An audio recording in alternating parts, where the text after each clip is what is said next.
สมัยโน้นพี่น้องสกี้นะบุญนันฮะบุญสงการ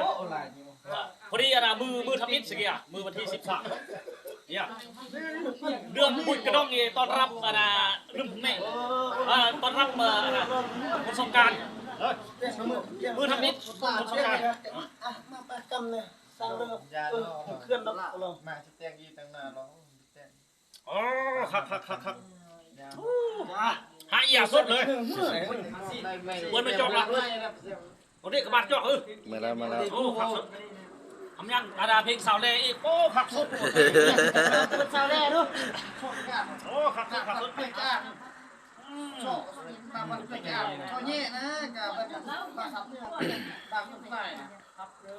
โอ้จอดจะดาวปิ้นอยู่วัดแอมรวยดีโอ้ไปเลยปิ่งแล้วโอ้ไปอ่ะโอ้พอดีเป๊ะ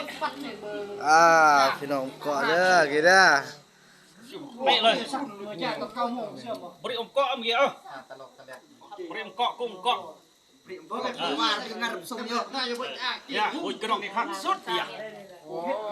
ทำงานนอกได้แล้วดิเลยติดแก้วติดเนี่ยโอ้ครับ